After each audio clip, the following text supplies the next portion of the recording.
anything here today. And why the millennial generation is starting to give up because they can't afford to get a good job or own a house. 8 million Venezuelans voting for this assembly, saying it's actually less than 3. It is. And people are going to start rioting in the streets. Was reported to have asked Putin for military support that would help him stay in power.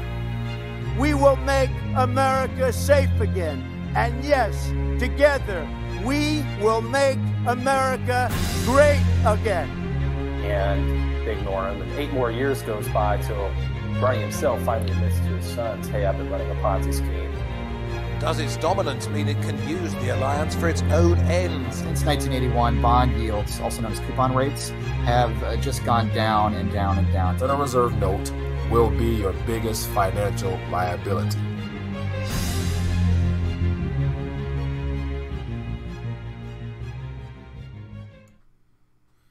RTD Live Talk.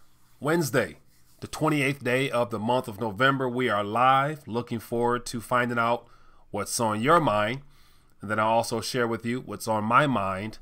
Given I just finished watching the Jerome Powell speech given at the Economic Forum in New York, of which from that 24-hour segment that I watched of him basically laying out his stance as well as the FOMC stance on the current state of the economy, it left me more convinced that they are not aware of what's happening in the real economy of you and I in our pockets. And so just it was interesting to see their indicators and all their projections and things of that nature seems to be very reactive as opposed to proactive. So definitely, got a chance to hear into the FOMC school of thought, which lets me know that we are in for a big trouble.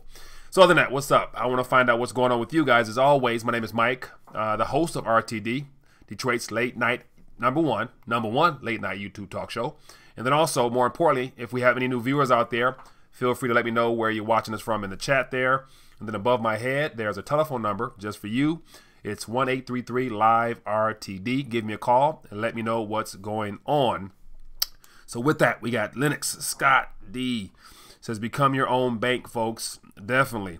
And to piggyback on what I was mentioning earlier in regards to that speech, in the 24-minute segment that I watched, everything was geared towards how stable and how stronger, according to the way he made it seem, the banking sector is in comparison to the pre-recession crisis. And they throw out all types of numbers. But one number that stood out to me that wasn't impressive and really raised a red flag, or the bells went off when I heard that number, was the idea that it looks like that the too big to fail banks, according to their tighter regulation on them, have about 20% more capital, or a total of 20% of liquid capital that is considered good assets that they could liquidate if they needed to raise capital to stem off some type of bank run and some type of default type of things that he mentioned in that speech. But the idea of 20% of good assets, and so the first thing was, what happened to the other 80%? Is that something that's not of concern to you, or could this next situation not go that deep to where they'll need anything above 20% liquid or assets that they could sell off in case of an emergency? So that let me know that if the too big to fail banks have gotten bigger over the last decade and they've barely raised up the capital requirements to prevent some type of systemic collapse type of ordeal, that let me know that, as he mentioned in there, like the depositors and savers, he's saying that they won't be on the hook this time. I beg to defer. But once again, who am I? I'm not a trained economist. I'm not a member of the FOMC directly. I'm just a speculator, or a spectator rather, on the outside, and a concerned citizen that actually enjoyed getting a chance to just listen to that speech, and I felt like I belonged there. As far as being able to maintain pace and understand what they're talking about. So it's kind of cool. It says, working on it. It says, I ordered from SD Bullion and was unable to use a discount code. I was signed in. Lennox, I apologize for that, my friend. Not sure what is up with that. I would recommend that you reach out to support for SD Bullion. Other than knowing the code works, because it worked for me when I did it to test it. So I would encourage you to reach out to SD Bullion and let them know that there's an error, and let them know that you want to use the RTD code, and I'm sure they'll take care of you. So no worries there, my friend. Says Brando, says SD Bullion screwed me the same. And so Brando, once again, I would encourage you to just reach out to SD Bullion customer service and clarify anything up error-wise, and you should be good to go. To my knowledge, we have a couple more days of the sale being available, so I imagine it's still good. So take advantage of that and just reach out to those guys.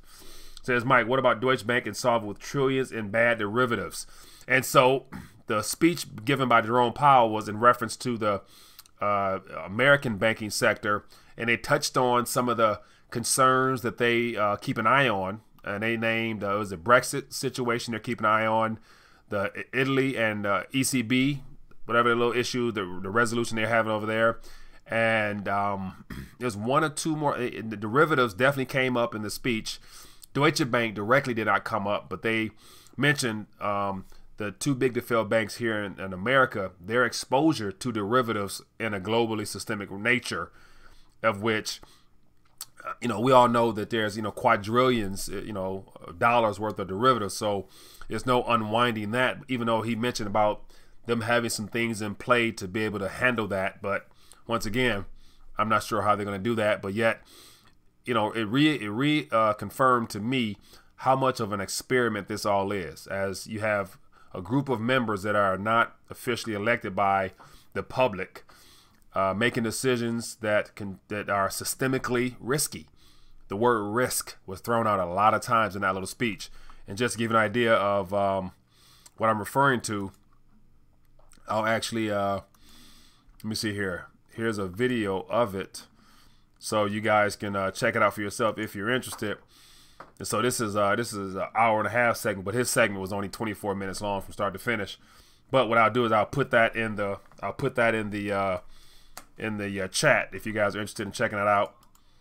It is kind of long, this version here, but definitely, you get a chance to hear a lot of words there that's used to so-called make people feel comfortable. But once again, I didn't feel at ease at all. But we have a call, so let's get to this phone line. Hello, caller. What's your name? Where you calling from? Hey, Mike. How you doing? It's Brando Commando from Philadelphia. Brando, how you doing, my friend? Appreciate you calling in. What's on your mind tonight? I'm doing great. Hey, thanks for having me. Hey, I got a quick question. Yes, sir. About these derivatives. I'm concerned that with NASDAQ and VAX and all these people getting into Bitcoin ETFs, planning on trading futures. Isn't that how they currently keep the price of gold suppressed?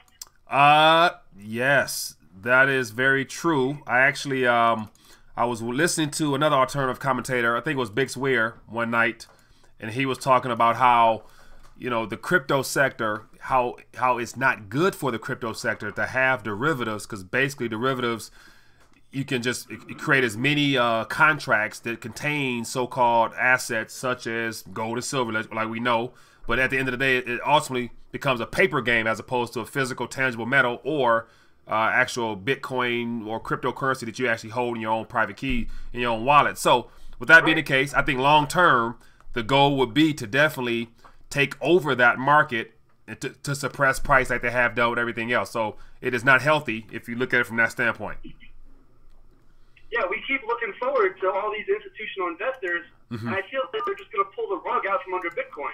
Yeah, I don't doubt it. And so here's what I'm thinking. At the end of the day, in order for, I guess, mass adoption to take place, it will not happen unless there are products that are set up that offers the older generation and those that are not savvy, technologically savvy, rather, the confidence that this thing is solid and that the prices won't be fluctuating as much. So with that being the case, I think they're going to be offering products that contains ETFs and derivatives and everything you name, just to offer confidence to the people getting in after the fact. And so I believe that's going to be the process they're going to play anyway. So, but we'll see. And yeah, I mean, it makes logical sense And if the entire crypto market wasn't based on the price of Bitcoin, then I could see, maybe the altcoins still pumping, or, something other than Bitcoin still succeeding. Yeah. But if everything is paired to Bitcoin, and you can't get into altcoins without first going through Bitcoin, and if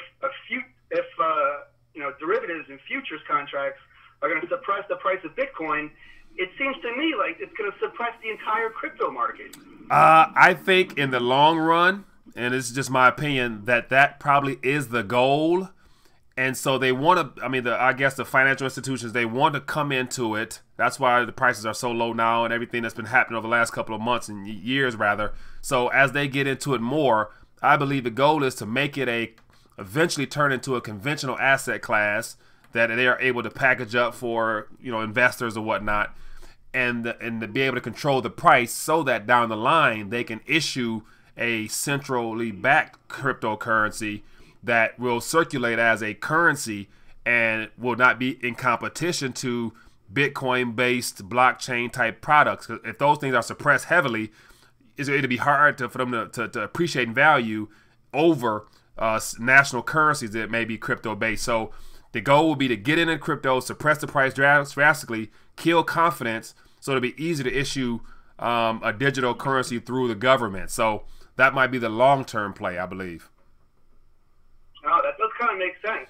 Almost like use Bitcoin as the new gold-backed method for fiat. Yeah, to get everybody excited, and then once everybody's excited and they make the early adopters make some profits off front, but yet down the line as an asset class they will suppress the price to make sure it's not something that people run to get out of the system, and then they're going to have to, in order to transact with that, you might have to use some type of USD coin or a treasury coin or whatever they're going to roll off down the line. But the goal is definitely to not have competition. And right now, cryptocurrencies are killing national currencies because people prefer to take a risk in holding a fluctuating digital currency, such as a blockchain token or coin, over holding depreciating dollars, depending on what country you're in. So, yeah, no competition is the goal, I guess. Yeah.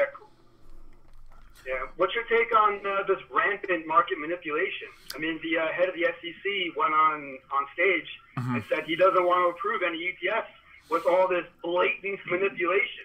I did not see that. I saw some headlines, but if that's what was done, I'm assuming that that's a part of the game. He's definitely playing along with the current mood of the financial institutions. So until they are ready for their products to be launched officially and given approval through the FCC, CFTC, all them other people, then he gonna have to speak down on it to keep sentiment pretty much low at this point until the new year rolls in, and then back and all those Fidelity and all that stuff goes live.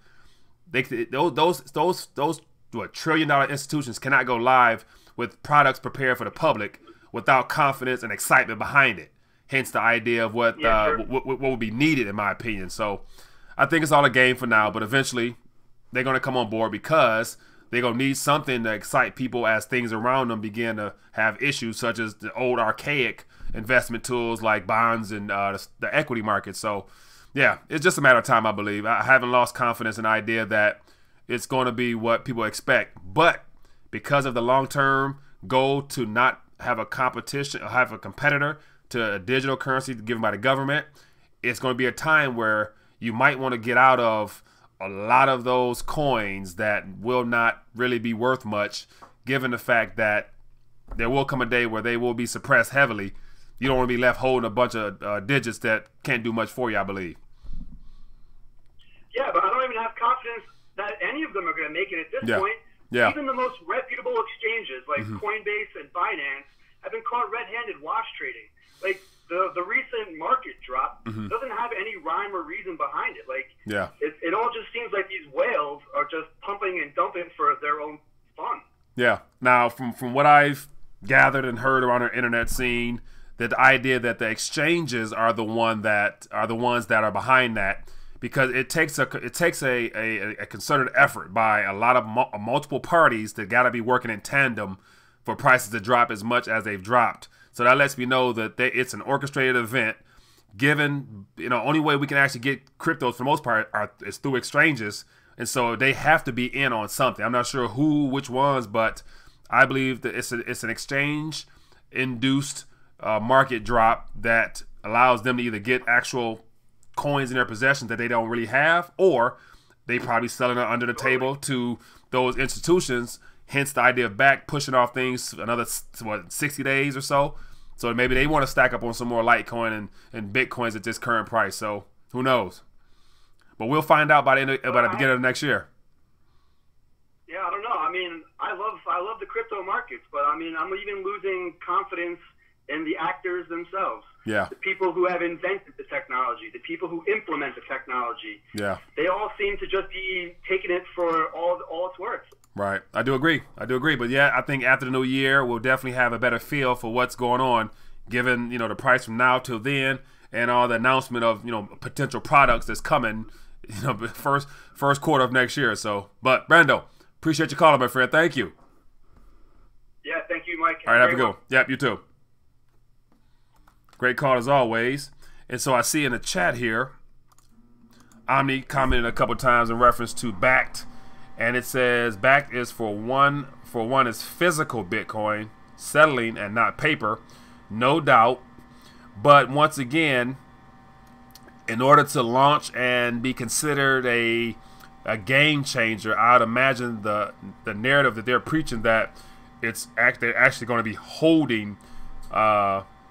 We can't really say physical Bitcoin, but they're going to be holding Bitcoins actually in their possession. Once again, that's what they say. That's what we're told to believe. And assuming if you sign up and go through them, that's what you're going to believe. But once again, why not just either purchase it through them or do whatever product they're selling you and then get it in your own possessions, if that's an option. So hopefully that is an option with Back, because I'm personally, as time goes on, really not excited about using the word backed, like anything that's backed by something, because once again, if it's backed, that means it's actually you're holding on to a receipt. You have a receipt in your possession that's redeemable for whatever it is it's supposed to be backed by, but that's still 2 or 3 hands away, which is somewhat of a risk.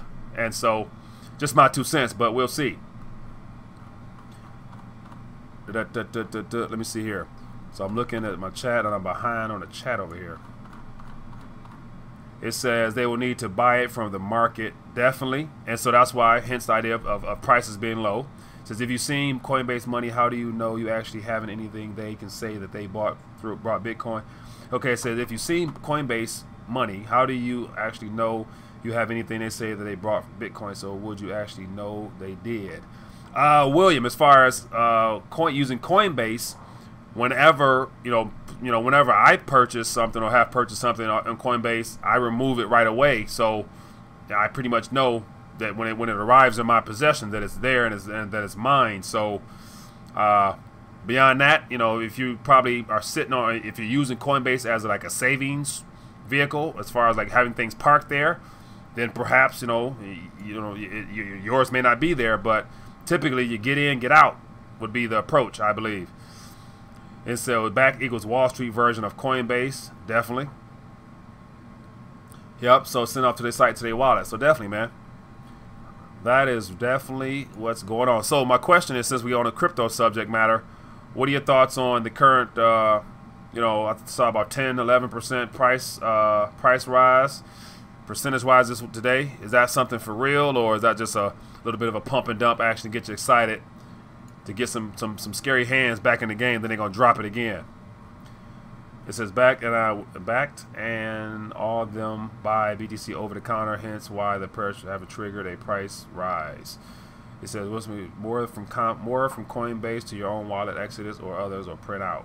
The whole point of crypto is taking your finances to your own control. Omni, that was a very good point. And so that should be a primary focus to getting into this new asset class, is to, venture into something that projects, whatever that you have confidence in and are aware of, and the idea that you can actually hold the keys to those actual coins in your possession is what makes it disruptive. Because I don't think them coins, I don't think a good chunk of the coins and tokens that's utilized and have a use case will go to zero. They may drop in price, but they won't necessarily go to zero right away. And so having that in your pocket, in your possession, to me, I feel just as confident holding Litecoin regardless of whatever the market price is today than actually the long-term idea of keeping funds, keeping lots of funds in a conventional financial institution. So, but that's just me.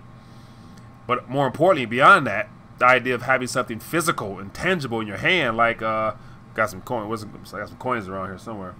Keep losing my coins. But having something physical in your hand feels even better because you actually got something right there that you can hold, whether it's cold or hot or warm. You get to feel for yourself. Over-the-counter market seems to be drying up.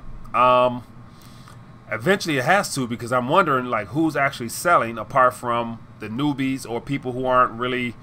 The people who have a lot to lose might not want to lose it all, so they're selling at a loss. But eventually, I would imagine that, especially when it comes to Bitcoin, if a good portion of them are lost or not accessible, or a good portion locked up in cold storage, I wonder how many actually floating around.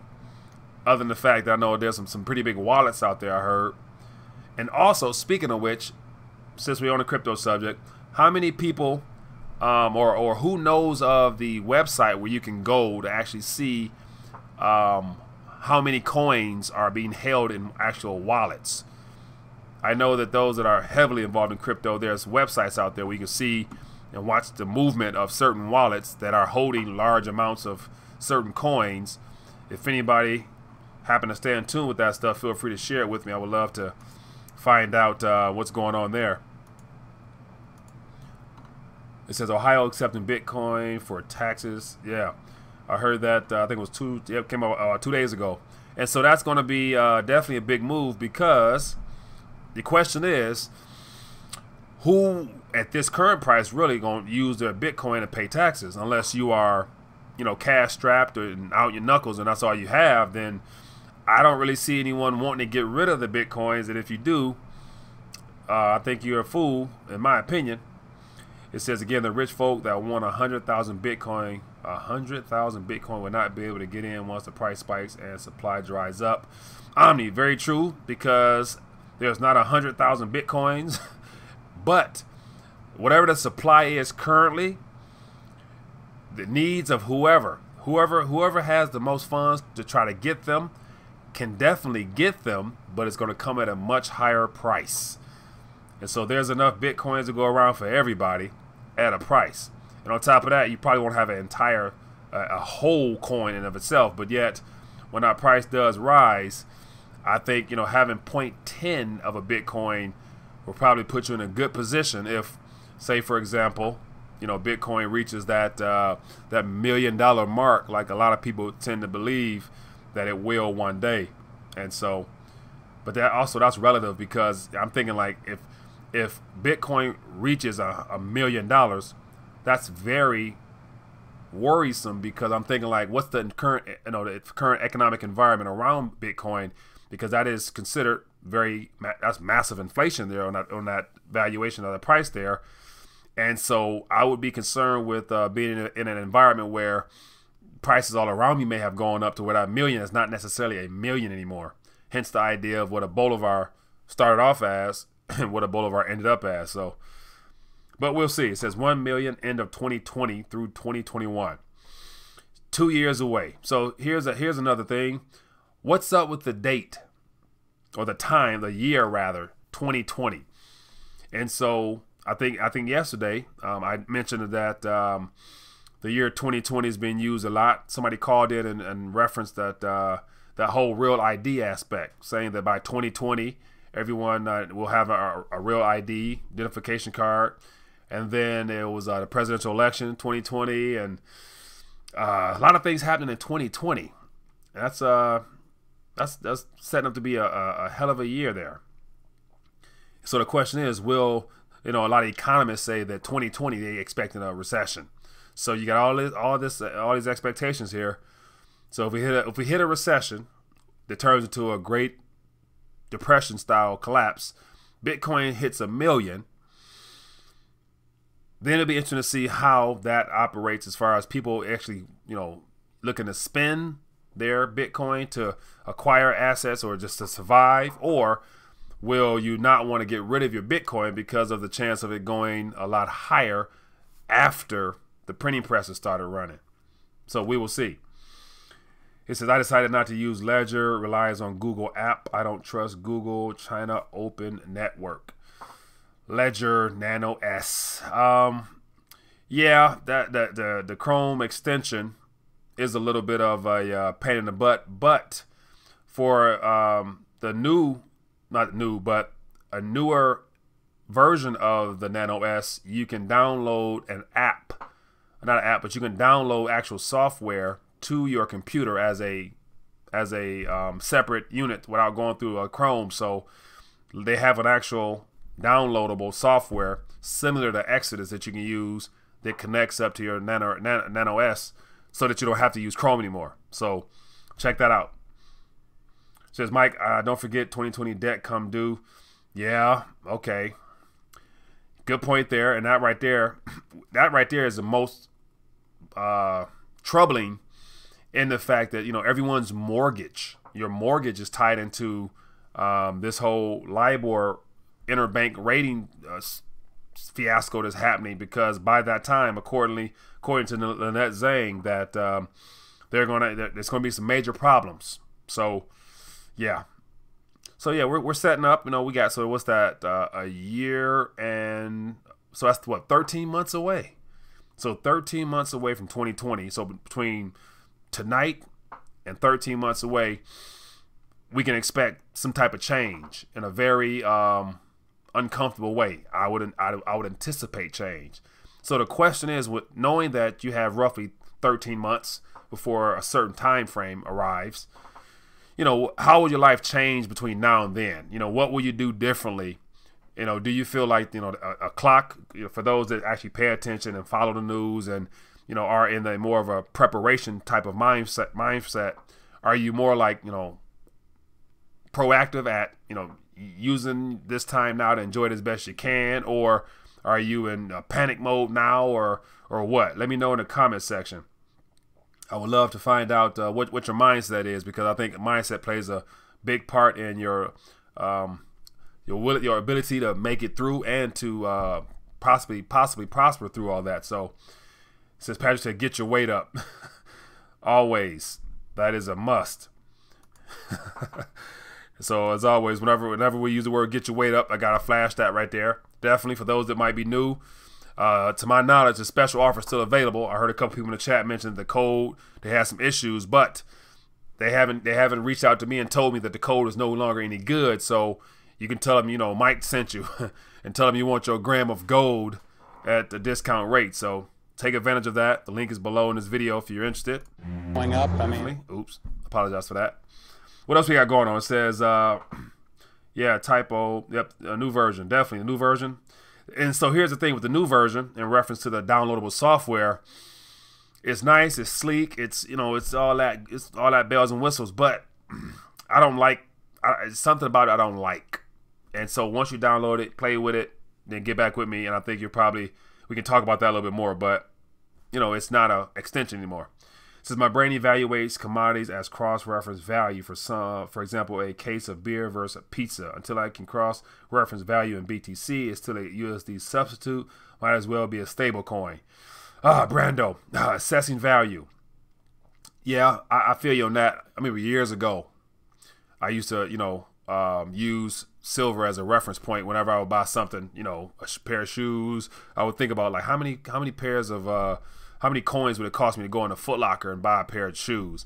And I would actually be in Foot Locker sometimes, and depending on the price of silver, I would be looking at the shoe. Either I'm getting it for myself or my kids or something. And I'm like, man, I was like, at that time, it was like, $20 an ounce or something like that. So it was basically 4 coins at $100. I'm like, nah, I'll pass on these shoes. So basically having that mindset saved me from blowing money on shoes many a days. So Brando, I understand that. As far as BTC, yeah, it's nowhere near ready to be considered anything stable to use as a reference point. So it ain't there yet. Thank God that we have metals to do that. Even though the price is not what people probably would want it to be, but we're looking at the historical aspect of it. And I use not the paper price, I use weight. And so I look at how many ounces today relative to 10 years ago or longer, and my estimation and guesstimation of what it could be 10 years from now, which helps me a lot, because at the end of the day, it's all about the weight. It says Bitcoin measure for starters outside of the dollar equals currently approximately 5-6 ounces of gold, and peak season 10 to 20 ounces of gold per Bitcoin. Okay, so you reference it to the price of metals. That's different. Thanks, Omni. Appreciate that.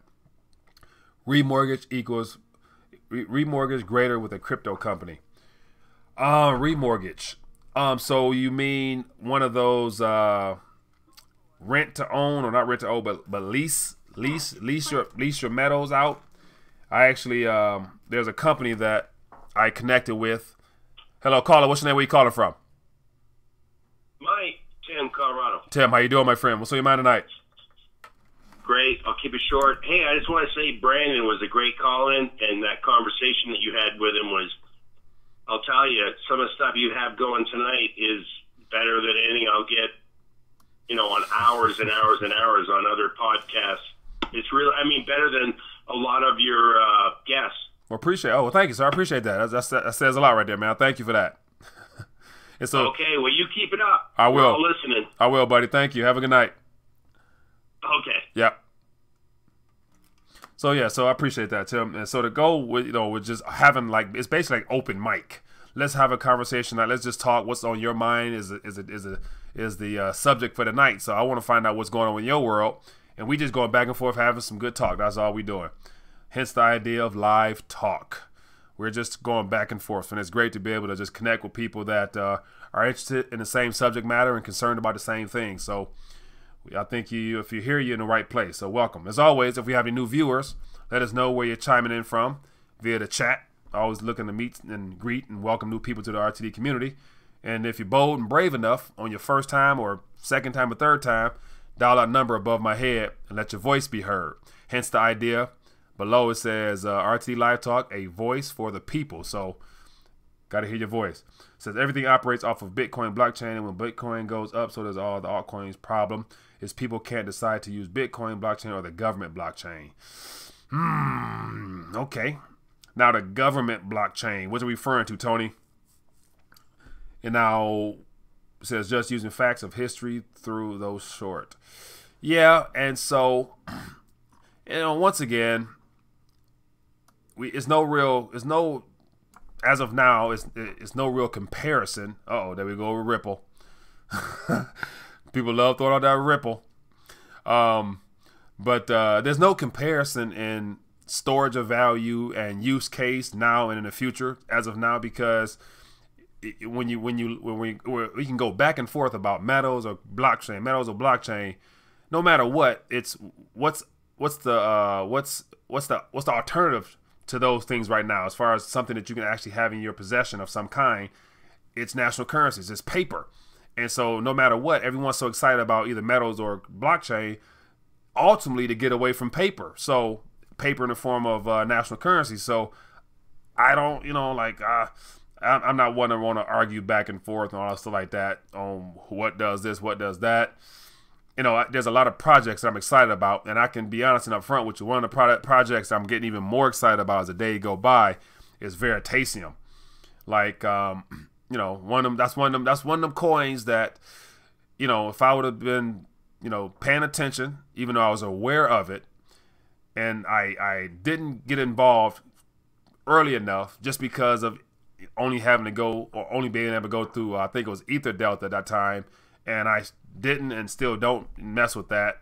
And so I watched the price just take off, and I'm just sitting there watching. But since then, I've come to my senses, and I realized what Reggie Middleton is up to, man, is very interesting, because, and the only thing I don't like about it is that the entire project is based upon his ambition to take over the world, or to tokenize the world using his software. So it's his software that he's proposing as being a financial game changer, which, that's it's exciting if it goes through, but it's dangerous because, he's a single source and the visionary of that project. So, but I wish him more power, more luck, more blessings with that. And speaking of which, I'm going to reach out to him and see if he want to join me for a live stream. I would love to chit-chat with him again. It says, Mike, question, and I don't mean to change the conversation, but what do you know about HAARP? I am not sure what that is. That's not HAARP as like the insurance company HAARP, is it? Or give me what is that? Give me some insight onto that one. It says Philly Fed said Bitcoin would never be currency. Tony, I don't doubt it. And so, look at the source of that information there.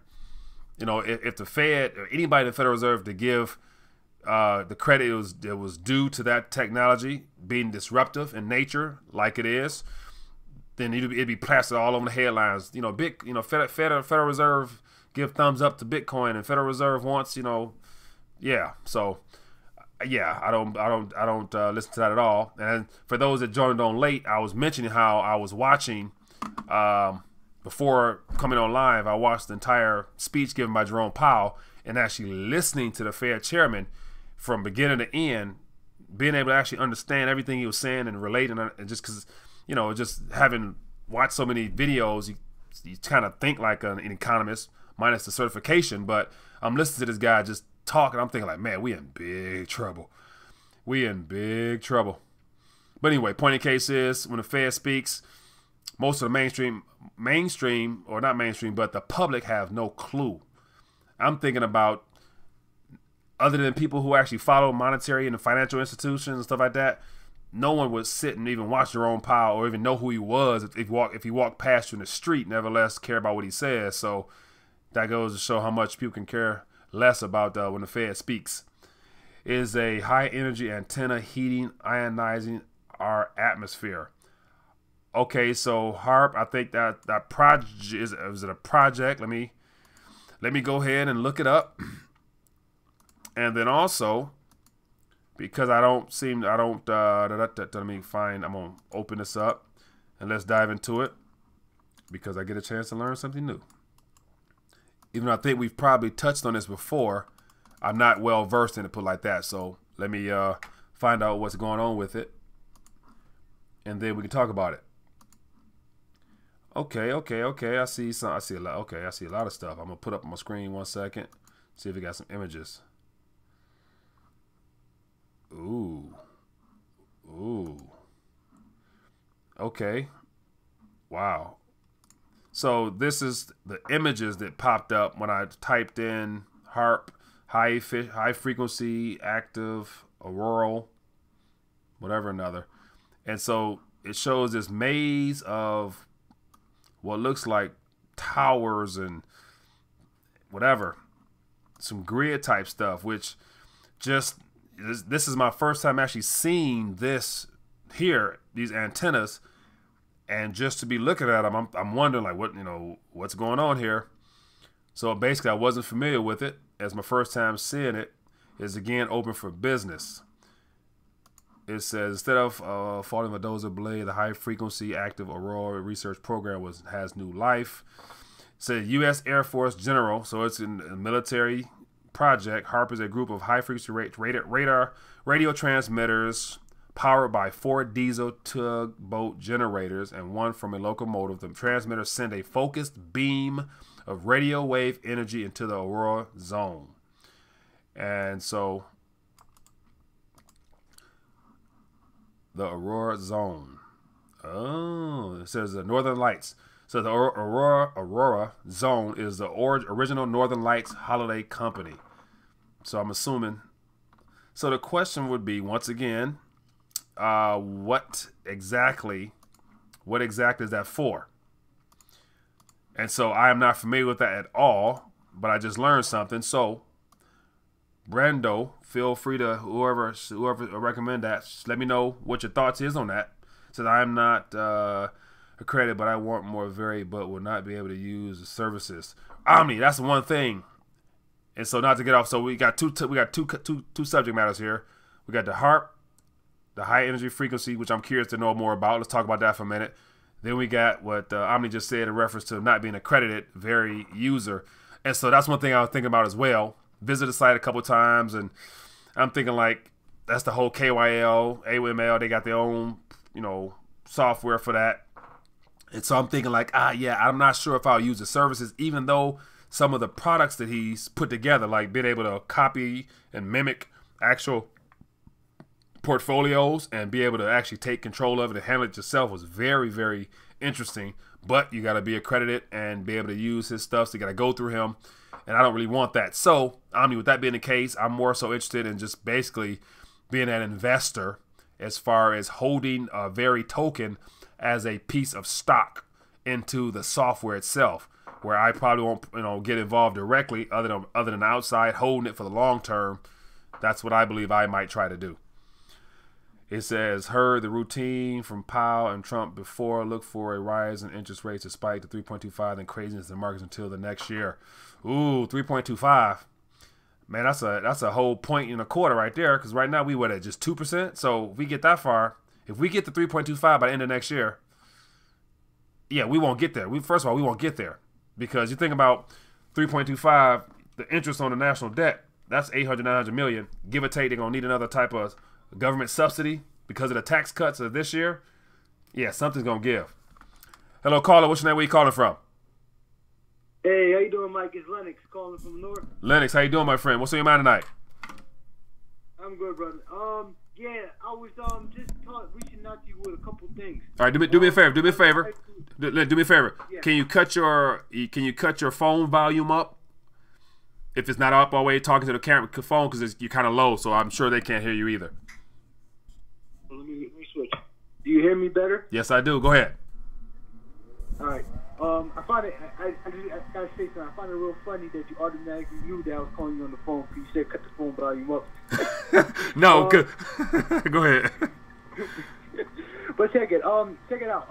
Two things. Well, a couple things. I went on SD Bullion, as I was telling you, and I just used your promotional code. Yeah. Now, I don't know if it's because I ordered a couple more grams, you know.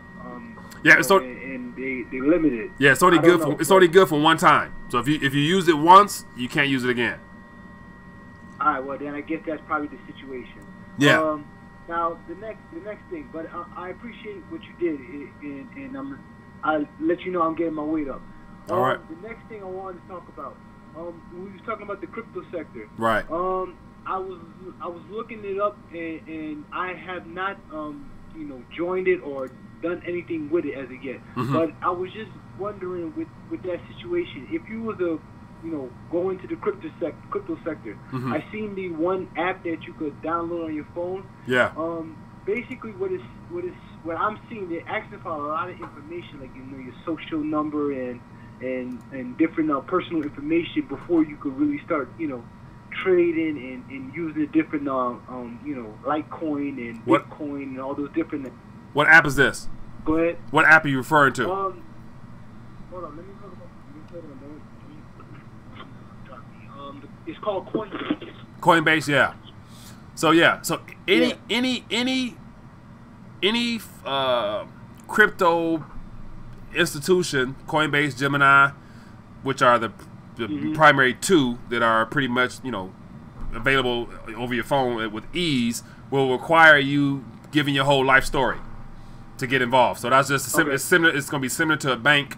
You walk into a bank, they want to know your life story. So if you want to get in the sector, and at the actual price that they're listed at now, you go that way. But then if you are willing to pay a premium on top of that, there's other ways you can go, like with meetups, and you can go to low ATM at the gas station in your neighborhood type things that they charge a couple pennies more, but it all depends on what you're willing to spend to get involved if that's something you want to do.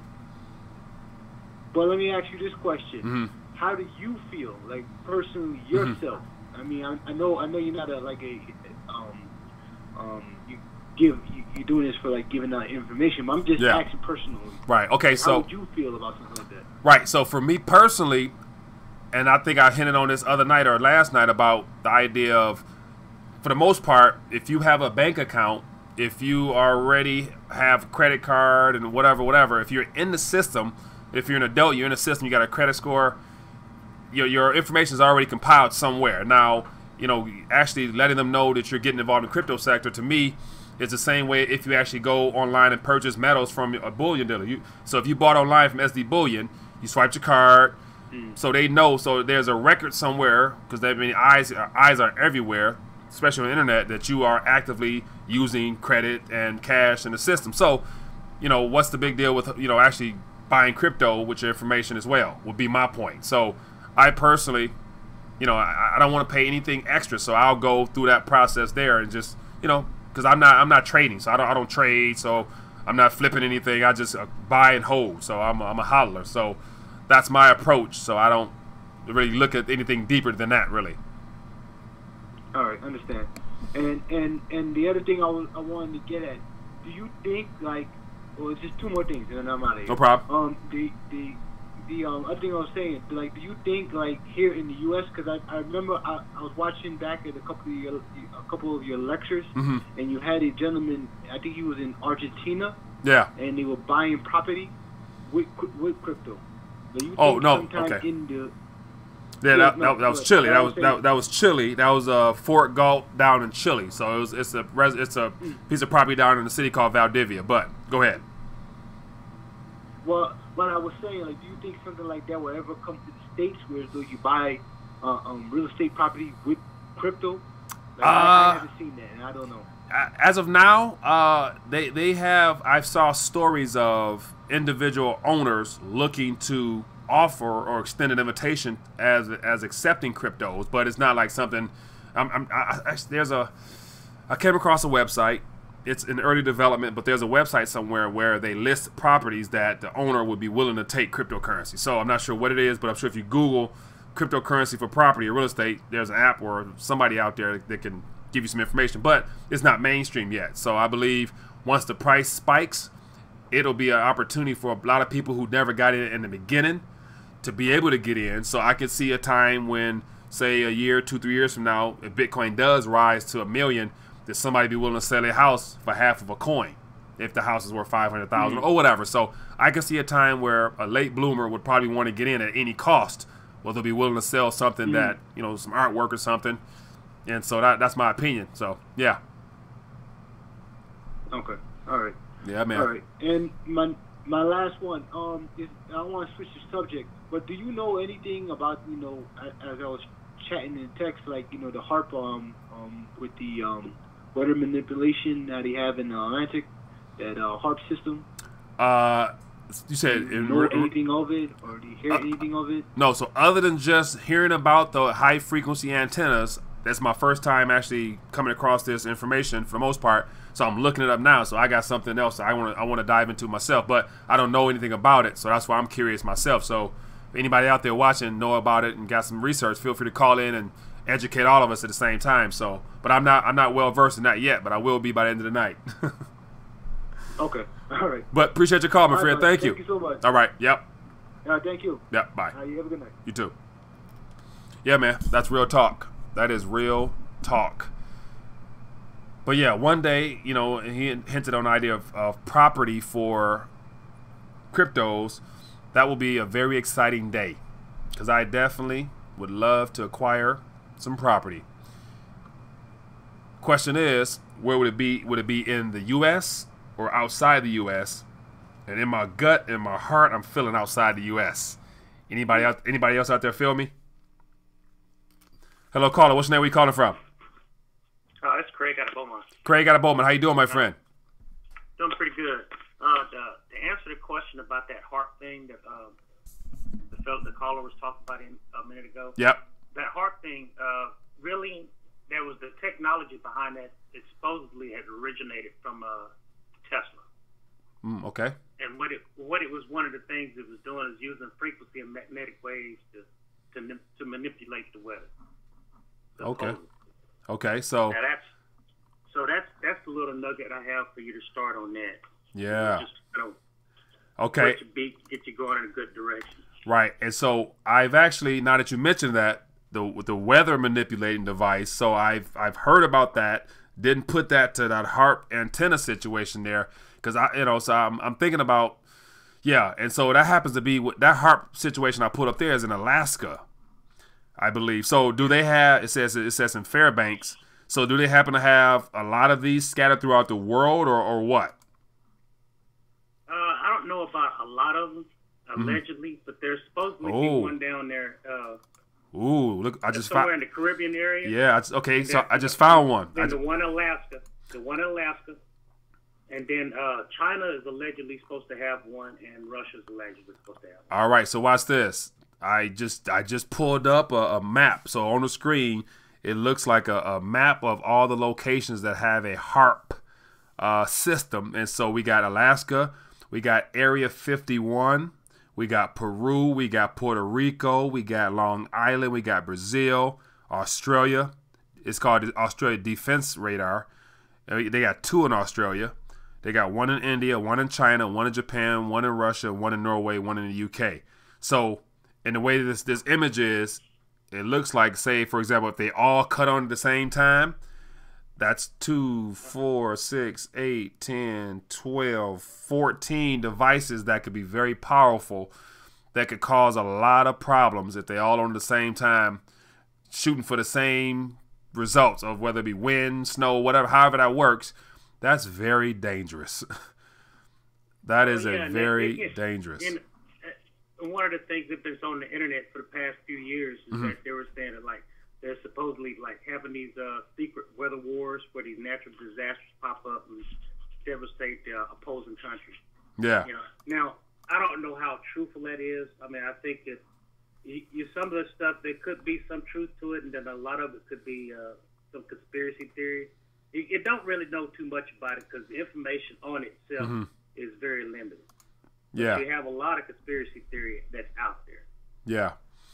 Interesting. So yeah, but here's the thing though, but the fact that they have this information here is public, that there's 14 or so satellite antennas out there, and they're not there for, you know, the good, I believe. They're there to cause problems in the long run. So just the idea that they feel they need to manipulate the weather, it doesn't help us, I don't believe, because that plays into the whole global warming, global cooling. How does this help? I mean, if the Earth is heating up, what are you gonna do? Try to cool it off? And if it's cooling off, you're gonna heat it up? So that's, yeah, I don't like that at all. Yeah. But it is what it is. Well, there is the other thing to it though. That same technology, you know, has the capacity to actually aid if they were using unison. Say like if we had like a solar, like had a solar storm. Okay, you're aware like when you talk about the Aurora Borealis and you talked about the high frequency magnetic waves that these things allegedly are supposed to generate. Well, you do know that we have the natural magnetic field that actually protects our planet from harmful radiation, you know, that's come from the sun. Okay. So, go ahead. No, it's real. So yeah, so like as far as go ahead. So in theory, for all I know, is that it could be something that our governments of the world have, you know, recognized. You know, they'll downplay. They could be downplaying the global warming thing to an extent, but they could actually do know very much about it, and they're probably trying to take attempt to counteract some of the magnetic waves that are harmful radiation, ultraviolet waves that come from the sun. I mean, it could be used in either or way. It could actually aid, or it can actually has the potential aid, or it has the potential harm. Yeah. I mean, it's all in it. It's all in it itself. It's just the application. Yeah. And you can actually, you know, have working. You can work in one direction, or you can flip it on its head. You know, like you would flip a magnetic pole, and it'll work opposite. You know, so. Okay. So hey. Well, at least that's a theory in behind it anyway. Yeah, but that's something else. So I like that, man. But with that being the case, man, I appreciate that. So, but other than that, thanks for calling in, my friend. I appreciate it. All right, no problem. All right, have a good night. All right, yep. So it looks like, so I appreciate the call as always, and it's good, man. Like, we got a lot of people here that aren't, you know, being very polite in the chat, but yet the fact that you are willing to take the time to join us, hopefully you're learning something while being disruptive. And so I'll you know, if it gets to a point where it's inappropriate, which it looks like it is, I'll just, you know, put you on timeout, and if not, just remove you from the channel. So the goal is we're here to talk seriousness and to educate each other, not play games. You know, if you want to play games, go to a gaming chat or something like that. But other than that, keep it moving. So what we're talking about the HAARP, and they were talking about Veritaseum. So I lost my thought on Veritaseum, but both of those are very interesting subjects there.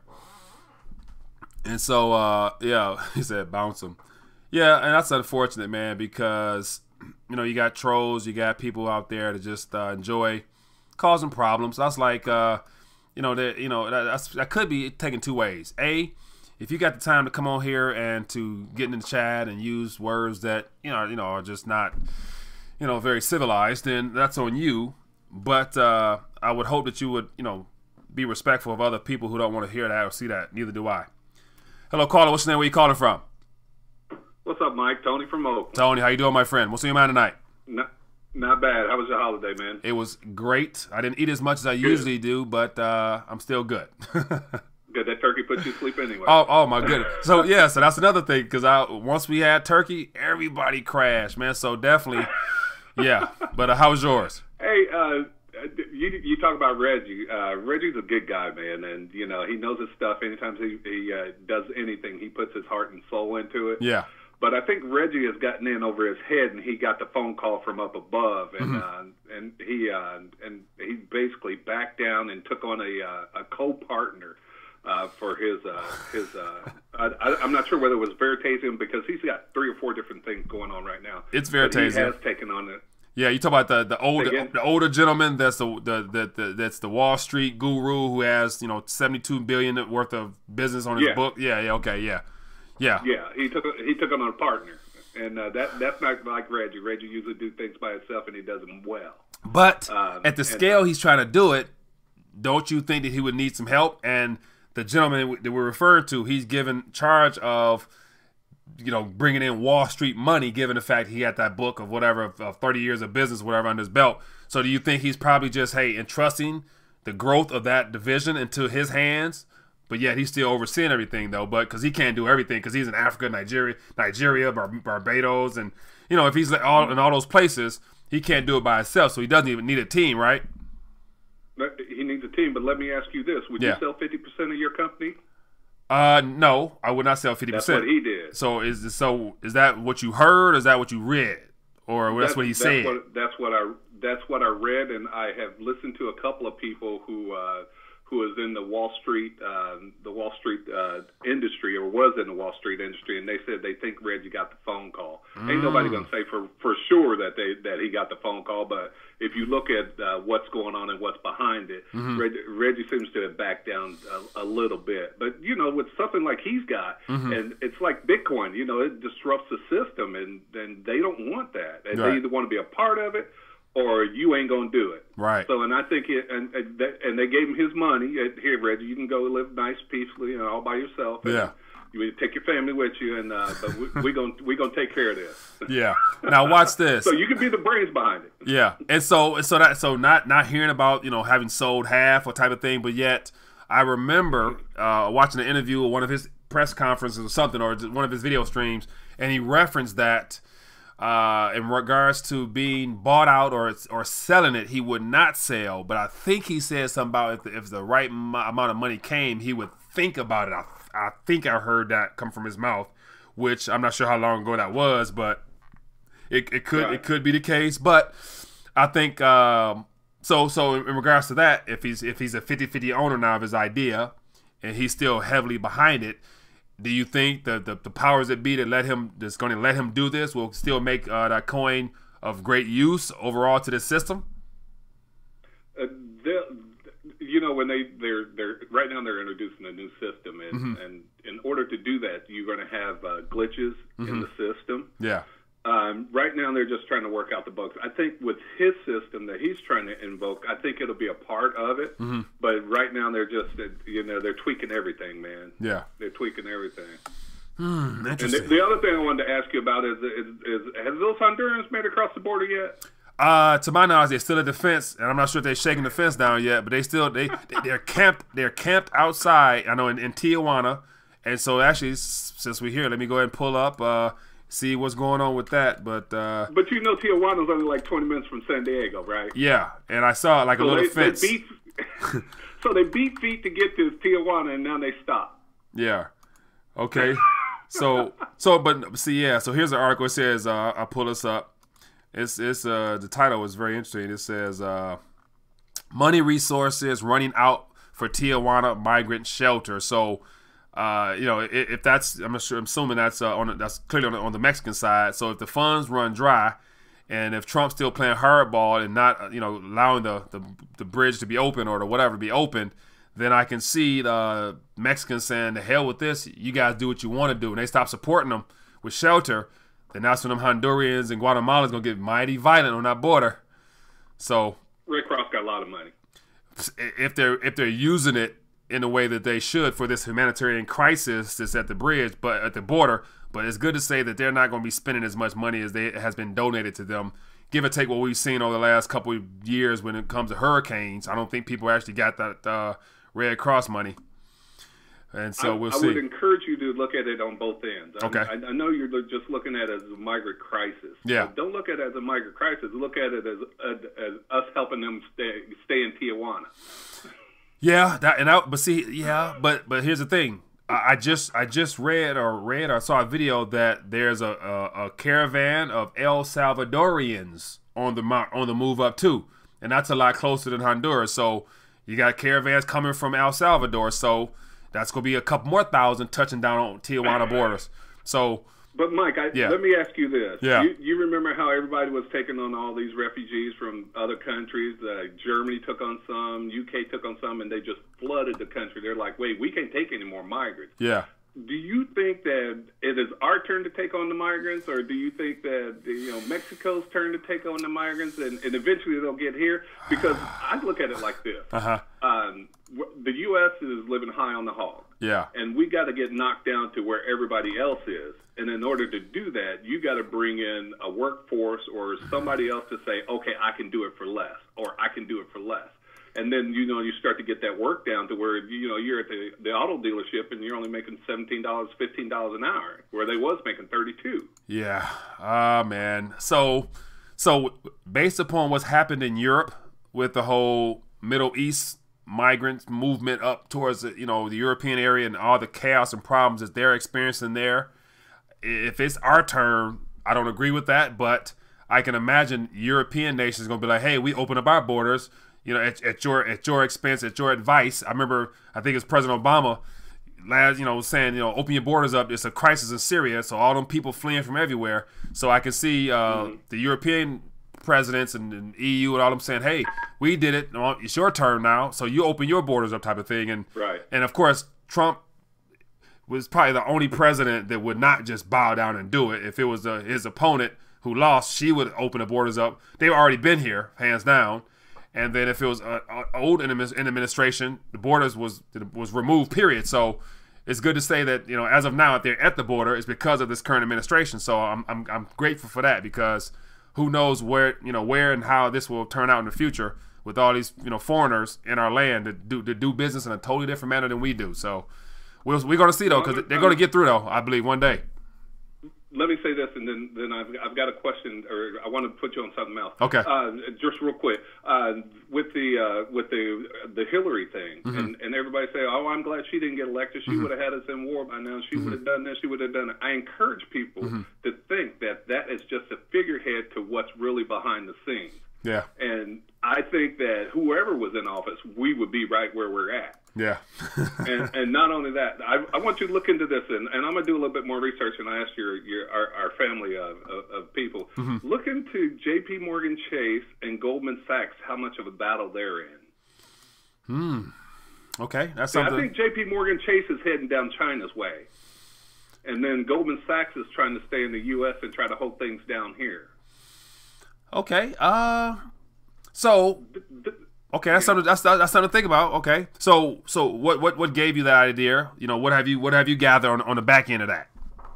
I was just looking at some things on the mainstream media of all places, and Powell's speech, and then looking at all the central bank bankers that we have here in the United States, most of them are Goldman Sachs people. Mm-hmm. Even our head Fed is a Goldman Sachs. Yeah. And I got to looking at J.P. Morgan Chase and some of the things that Jamie Dimon is saying. He's like, oh, no, there's no way we're going to go to 4%.